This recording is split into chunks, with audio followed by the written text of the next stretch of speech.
think when I first went in to try and pitch to these financiers, I was like, I think I want to make a revenge film about faith, you know, and all of its facets. And I think the lead in this story is grappling with his faith.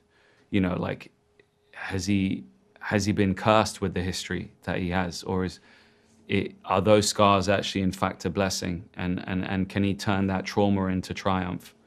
So, you know, that was kind of the genesis. And when I looked at these old Indian mythological stories, I saw a lot of like parallels to iconography of like Superman, you know, splitting his shirt open to reveal his magical S. Like Hanuman was depicted thousands of years ago with that, and flying, holding a mountain.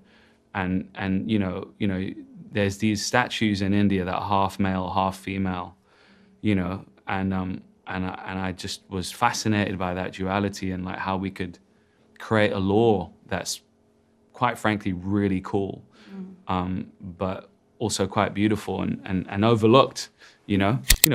I produced a documentary that I'm so proud of called To Kill a Tiger, and it's, you know, basically about violence against women, you know, against a young girl in this case. It's a horrific act of violence, you know, a girl getting gang raped in a village in India.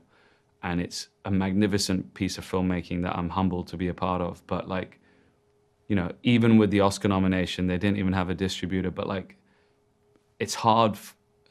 I want more people to access these stories and they don't. And I was like, okay, how do I get the middle of America? How do I get those guys that play those video games and the young men, you know, the people that are could be potentially on the wrong side of history. How do I get them to watch this and feed them vegetables through a sort of entertaining Trojan horse, so it doesn't feel like a lesson in politics or morals or whatever. I was like, you know, I can use a genre that I love so dearly, to talk about the caste system. It's baked in. You know, you work your way up until you find a bigger and bigger boss. So this guy can infiltrate this club, you know, be with the underdogs at the bottom, then, you know, enter the land of kings amongst men and then gods, and talk about religion and faith and politics and identity, and trauma. But you know, it came from a place of rage too, you know, against what was happening in India, and it happens everywhere really.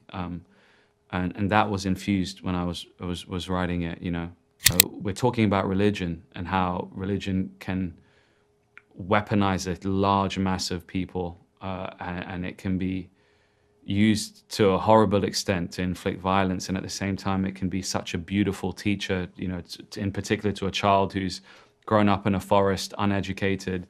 The iconographies, the stories, the morals of right and wrong and courage, you know, there's this duality to it. And at the same time, religion, you know, has become so stifling and restrictive. And you look at these old temple carvings in India, and like, it was so much more free and open and radical in a way.